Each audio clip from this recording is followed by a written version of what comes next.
का साथ निभाता चला गया। कि सरकारें आज भी मनुवादी व्यवस्था की बांधी है, कि सरकारें आज भी मनुवादी व्यवस्था की बांधी है। वोट के लिए बाबा साहब और नोट के लिए गांधी है, नोट के लिए गांधी है। कि दलितों की पहचान है बाबा साहब आम्बेडकर, दलितों की पहचान है बाबा साहब आम्बेडकर। अरे मेरे लिए तो मेरी जान है बाबा साहब आम्बेडकर। और कल रात नेहरू गांधी ने मेरे सपने में कहा, अरे भारत का संविधान है बाबा साहब आम्बेडकर। मैं चिंतामणि उखंडराव सोनबर से सामाजिक आंदोलन का सिपाही हूं। जहां भी अन्याय के खिलाफ कोई नारा बुलंद हो रहा हो, वहां आपने मुझे पाया होगा। किसी मुशायरे में अपना कलाम पढ़ते हुए आपने मुझे सुना होगा। नामांतर के आंदोलन का सिपाही हूं। पृथक विदर्भ की मांग को लेकर संघर्ष कर रहा हूं। कभी किसी मजदूर के दुखों के लिए लड़ता हूं, तो कभी किसी बेवा की झुग्गी के लिए लड़ता हूं।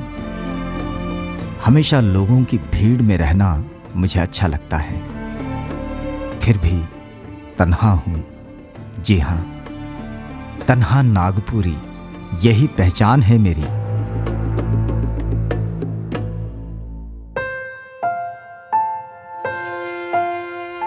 नागपुर की पांड्रापोड़ी बस्ती में मेरा जन्म हुआ।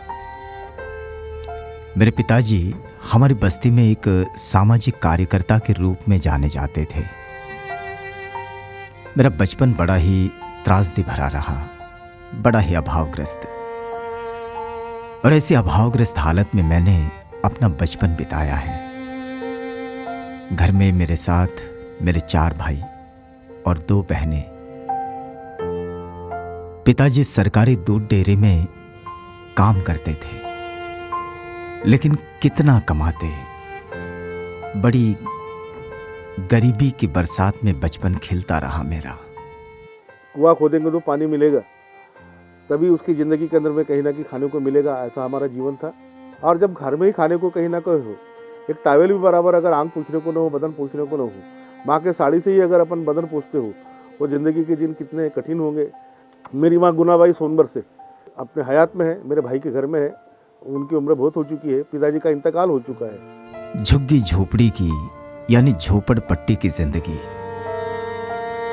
गुनहगार प्रवृत्ति के दोस्त, बस्ती में चोरी चकारी का माहौल।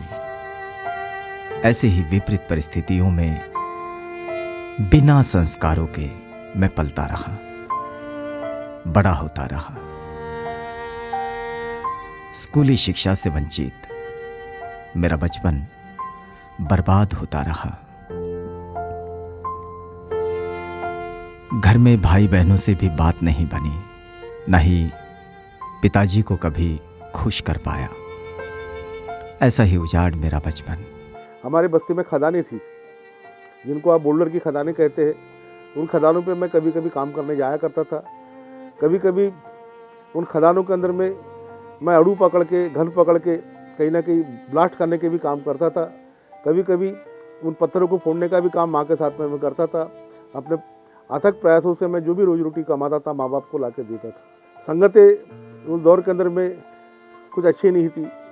पास पड़ोस अच्छा न होने के कारण मैं हमेशा बहकते हुए लोगों के साथ में ही, गुनाह परस्त लोगों के बीच में ही, अपराधग्रस्त लोगों में ही जीते रहा।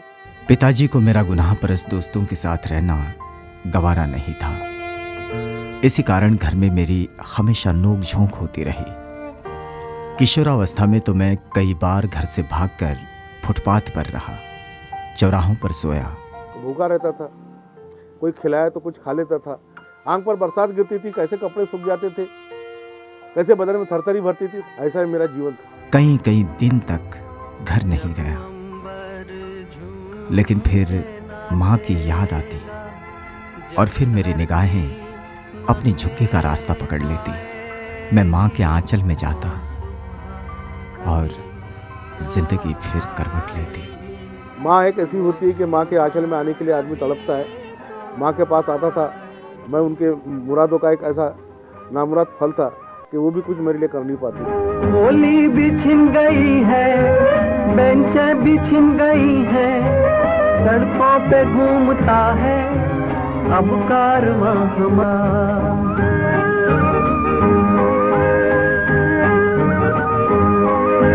मिलजुल के इस वतन को ऐसा सजाएंगे हम, हैरत से मुंह तकेगा सारा जहां हमारा। तीनों अरब हमारा, हिंदुस्तान हमारा, रहने को घर नहीं है सारा जहां हमारा। तीनों अरब हमारा, हिंदुस्तान हमारा। 11 साल फुटपाथ पर काटे हैं मैंने, अकेले, तन्हा। कई लोग मुझसे मिलते थे, मुझे फटकारते भी थे, मुझसे कहते थे सब कुछ होने के बावजूद ये कैसी तन्हा जिंदगी गुजार रहा है तू। कुछ लोग कहते ये तो तन्हा है, तन्हा ही रहेगा। और यहीं से इस चिंधु यानी चिंतामणि को अपनी नई पहचान मिल गई और मैं बन गया तन्हा, तन्हा नागपुरी। कुछ दिन शंकर नगर पर रहा, तो रायपुर पर रहा, तो बॉम्बे पर रहा। जहाँ जहाँ पे भी त्रासदी मिली, जिंदगी के कई दिन मैं फुटपाथ पे काटे हैं। वो दिन आज फुटपाथ के मुझे जब याद आते हैं। तब मैंने पेट की आग बुझाने के लिए कई काम किए। मैंने बूट पॉलिश किया, इलेक्ट्रिक के खंभे खड़े करने का भी काम मैंने किया। आपको बता दूं, मैंने रिक्शा भी चलाया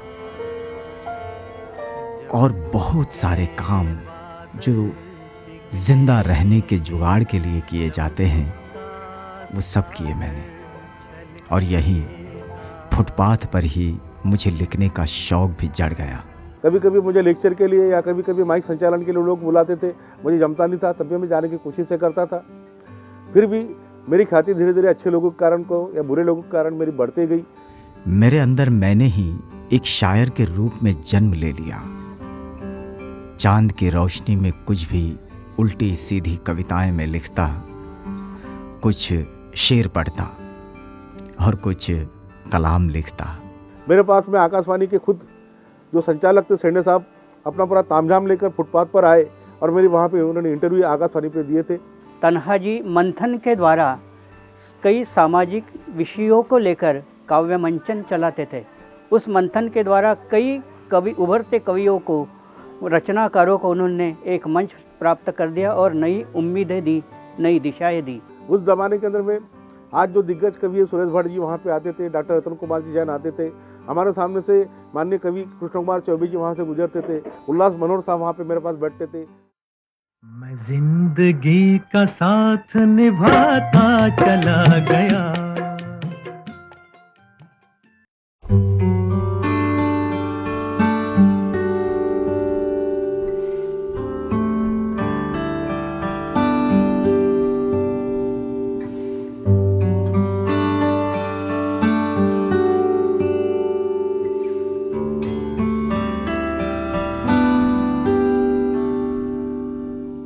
जीवन से संघर्ष करते करते मेरी रुचि सामाजिक कार्यों में बढ़ गई। मैं कई सामाजिक आंदोलनों का हिस्सा बना। अपनी जिंदगी को नए परिवेश में ढालने की मेरी कोशिश बढ़ती जा रही थी। युवावस्था में आते आते लोग मुझे सामाजिक कार्य और मेरे कविताओं के कारण पहचानने लगे। उस जमाने के अंदर में आज जो दिग्गज कवि है सुरेश भट्ट जी वहाँ पे आते थे, डॉक्टर रतन कुमार जी जैन आते थे, हमारे सामने से माननीय कवि कृष्ण कुमार चौबे जी वहाँ से गुजरते थे, उल्लास मनोहर साहब वहाँ पे मेरे पास बैठते थे।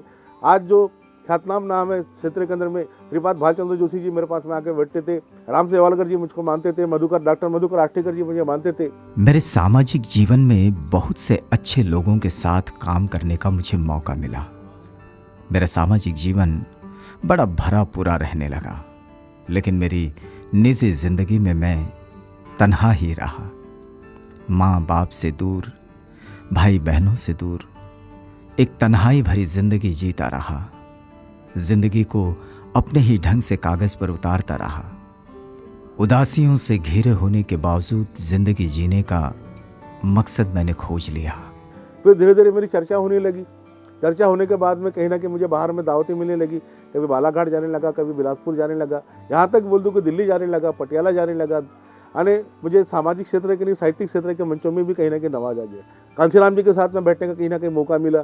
मैं आपको बता दूं कि ऐसे कौन से क्षेत्र के जो दिग्गज है, सारे साहित्यिक क्षेत्र के दिग्गज हो, राजनीतिक क्षेत्र के दिग्गज हो, इनके साथ में कहीं ना कहीं ऐसा ही हालात के परिस्थिति सबूतों के साथ में मेरा जीवन कहीं ना कहीं ढलते रहा। जब जिंदगी फुटपाथ पर पल रही थी, उसी दौरान बैंक ऑफ इंडिया के एरिया मैनेजर कामत साहब, इनकी धर्मपत्नी के कहने पर इन सज्जन ने मुझे बैंक ऑफ इंडिया में नौकरी दिला दी। मैंने करीब 18 साल बैंक में नौकरी की। सब अच्छे लोग मुझे मिले बैंक के अंदर में। मैं अपनी ही खामियां दर्शाता हूँ कि अपनी ही कुछ कमियां के कारण मैं तनहा रहा हूँ। बैंक की ड्यूटी को छोड़ने के बाद में भी मुझे सामाजिक क्षेत्र के अंदर में कई ऐसे न्योते मिलते थे जहाँ पे रात हो जाती थी, कई ऐसे मौके मिलते थे जहाँ पे जज्बात कहीं ना कहीं विद्रोह हो जाते थे। सामाजिक कार्यों में मेरा रुझान बहुत ज़्यादा रहा। समाज के प्रति अपना उत्तरदायित्व निभाते वक्त मैंने किसी जात धर्म के बारे में नहीं सोचा, किसी पार्टी या दल के बारे में नहीं सोचा, किसी महानुभाव के नेतृत्व में आंदोलन करने से परहेज नहीं किया। सभी लोगों से जुड़ा रहा, अच्छाइयों के लिए सारी पार्टियों से जुड़ा रहा। लगभग सभी रंगों के झंडे मैंने अपने कांधे पर उठाए हैं। मेरे इसी स्वभाव के कारण कई लोग मुझसे नाराज भी हैं। एक बाबा साहब का सच्चा सैनिक होने के नाते अपनी कर्मठता को जहाँ तक भुलाना चाहता हूँ, चाहे अपने उनके किसी हिस्से में काम आता हूँ, इसके लिए मुझे गर्व होता है। दोस्तों, दल कोई भी हो, मगर मन का जो एक अंकुश होता है, किसके प्रति आकर्षित होता है, ये वही जानता है जो मजबूरी में जिंदगी के दिन काटता है। मैं तन्हा और मेरी जिंदगी की तन्हाई साथ साथ जी रहे हैं और साथ साथ मर भी रहे हैं।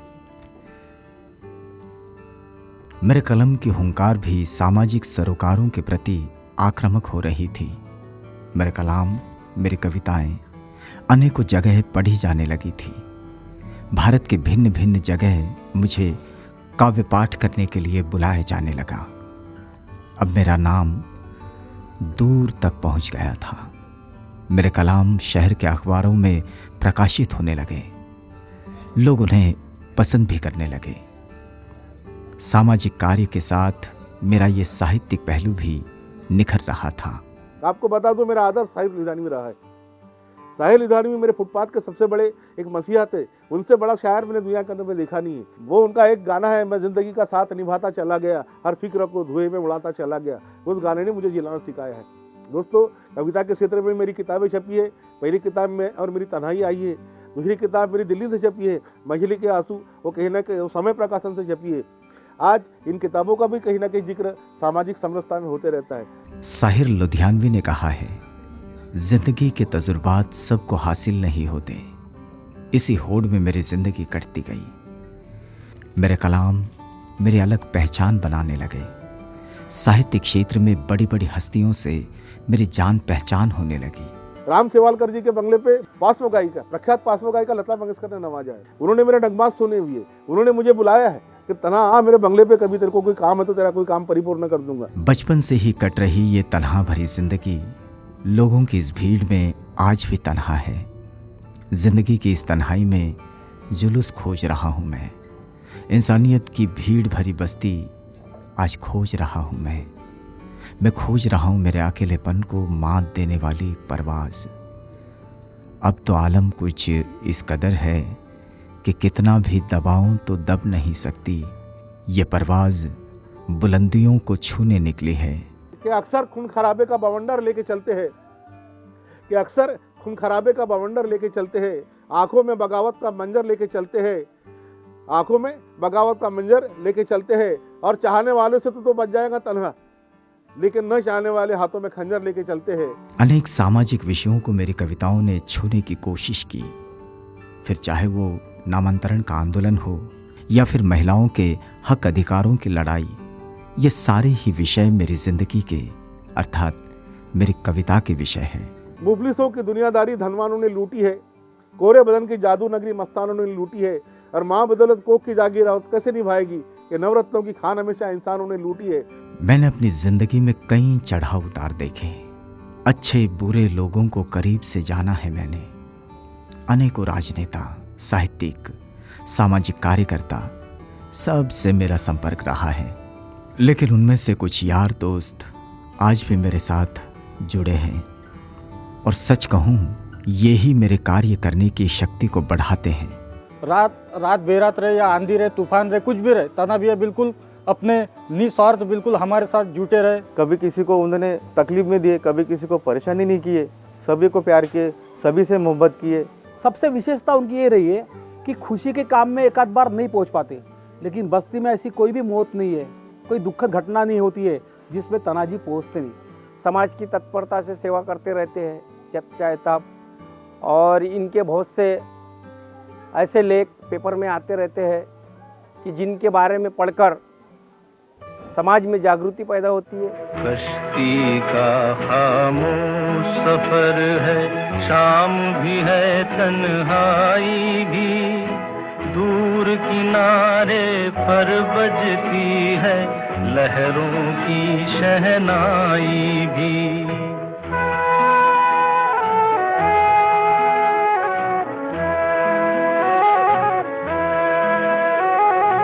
कश्ती का खामोश सफर है, शाम भी है तन्हाई भी, दूर किनारे पर बजती है लहरों की शहनाई भी।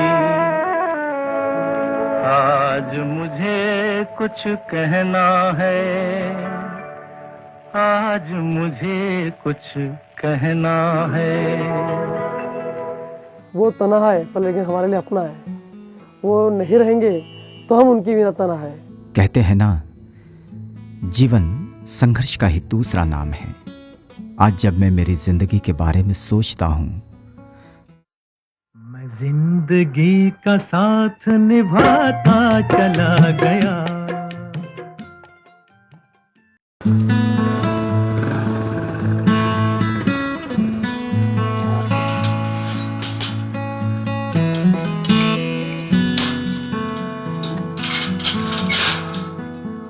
मेरी लिखी किताबें मैं और मेरी तन्हाई काव्य संग्रह के रूप में प्रकाशित हुई है। उसी प्रकार मेरी मछली के आंसू इस नाम से भी एक किताब प्रकाशित हुई है। आज भी मेरा लिखने का शौक बदस्तूर जारी है। मेरे जीवन का क्षण क्षण लोगों की सेवा में गुजरे, बस यही तमन्ना दिल में लिए जीवन के साथ आगे बढ़ रहा हूं मैं। एक काम करने की जो लगन है, एक सामाजिक बोलिए या हर इंसान की दुख की मतलब उनमें जो एक भावनाएं हैं, और मैं समझता हूं कि ऐसे इंसान जो है दुनिया में बहुत कम होते हैं। तना भैया विदर्भ के लिए बात कर रहे हैं, विदर्भ के लिए आंदोलन कर रहे हैं, अपनी कविता के माध्यम से हो या समाज कारण के माध्यम से हो। रविदास जयंती समाज जन्मकार समाज के लिए वो अपने मन तन मन धन से लगे रहते हैं। जब भी रविदास जयंती आती है, रविदास जयंती के अंदर में वो आते हैं। किसानों के लिए और छात्रों के लिए विधवा अलग चाहिए, ये सब हमको जानकारी देने वाले तना साहब हैं। हमको जो भी सिखाते हैं तना साहब सिखाते हैं, और हम चाहते हैं कि तना साहब हमारी ज़िंदगी में सदा रहे। वो तनहा है पर लेकिन हमारे लिए अपना है, वो नहीं रहेंगे तो हम उनकी बिना तनहा है। कहते हैं ना, जीवन संघर्ष का ही दूसरा नाम है। आज जब मैं मेरी जिंदगी के बारे में सोचता हूं तो मुझे मेरे माता पिता की बहुत याद आती है।